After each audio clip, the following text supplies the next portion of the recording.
শেখ হাসিনার মৃত্যুদণ্ডের রায় বাতিল করার জন্য রাষ্ট্রপতিকে হুঁশিয়ারিমূলক চিঠি দিল জাতিসংঘ। That is not peace. That is not justice.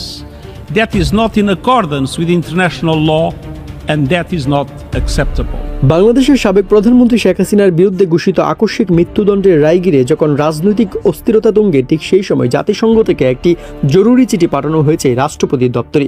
উচ্চমাত্রার কূটনৈতিক গুরুত্ব বহনকারী সেই চিঠিতে জাতিসংঘ স্পষ্ট ভাষায় উদ্বেগ প্রকাশ করেছে রায় কার্যকরের প্রস্তুতি নিয়ে। বিশেষত চিঠিতে উল্লেখ করা হয়েছে, যে আইনে শেখ হাসিনাকে মৃত্যুদণ্ড দেওয়া হয়েছে সেই আইনটির মূল কাঠামো তার নিজের আমলে প্রণীত হয়েছিল। তবে সেই আইনে যেসব ধারা, প্রমাণ ও সাক্ষ্যকে বাধ্যতামূলক করে সেগুলো কতটা মানা হয়েছে তার কোনো স্বচ্ছ ব্যাখ্যা জাতির সামনে উপস্থাপন করা হয়নি। জাতিসংঘ প্রশ্ন তুলেছে, মানবাধিকার লঙ্ঘন হোক বা হত্যার অভিযোগ, যেখানে অপরাধের প্রতিটি ঘটনার সাক্ষ্য প্রমাণ সার্বজনীনভাবে উপলব্ধি করা থাকা জরুরি, সেখানে জনসম্মুখে কোনো যাচাই বাছাই ডকুমেন্ট প্রকাশ না করে কিভাবে এত বড় রায় ঘোষণা করা হলো?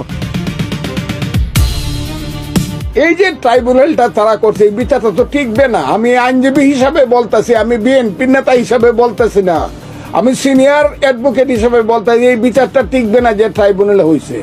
কারণ এই ট্রাইব্যুনালটা গঠিত হয়েছিল 73 সনের আইনে আল বদর রাজাকার, আল শামস এবং দালালদের বিচার করার জন্য।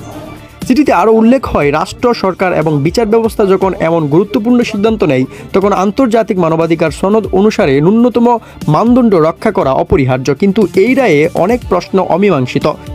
প্রধানমন্ত্রী গুলি মারেন নাই, ফ্যাক্ট, উনি তো নিজের হাত দিয়ে গুলি মারেন নাই। আসাদুজ্জামান কামাল নিজে গুলি মারেন নাই। এইখানে কার কাছে হুকুমটা আসবে? আসাদুজ্জামান কামাল বলেন, হাসিনা বলেন, হুকুমটা আসছে পুলিশের টপের উপরে। অনেকে বলেন মামলাটা কেমন, রায়টা কেমন হইলো, এই সেই 53 বছর পরে, মানে 53 না, তখন হয়তো 43 বছর পরে, স্বাধীনতা যুদ্ধের 43 বছর পরে যখন এই যে স্বাধীনতা বিরোধীদের বিচার হইল, বিচার হওয়াটাকে আমি অপরাধ ধরছি না, বিচার হইতেই পারে, কিন্তু 43 বছর পরে যে বিচারটা করছেন কিভাবে সেটা আমরা জানি। সবচেয়ে গুরুত্বের সঙ্গে জাতিসংঘ সতর্ক করেছে অন্তর্বর্তীকালীন ইউনূস সরকারকে। চিঠিতে বলা হয়েছে, রাজনৈতিক পরিবর্তনের অস্থির সময়েও আইনের শাসনকে রাজনৈতিক অস্ত্র হিসেবে ব্যবহারের অভিযোগ আন্তর্জাতিক পরিমণ্ডলে এক গভীর সংকট তৈরি করতে পারে। আদালত রায়ের ক্ষেত্রে গোপনীয়তা বজায় কেন রেখেছে, কাদের বাদ দেওয়া হয়েছে, কাদের নেওয়া হয়েছে, এমন কয়েকটি প্রশ্নের জবাব চিঠিতে সরাসরি রাষ্ট্রপতির কাছে চাওয়া হয়েছে।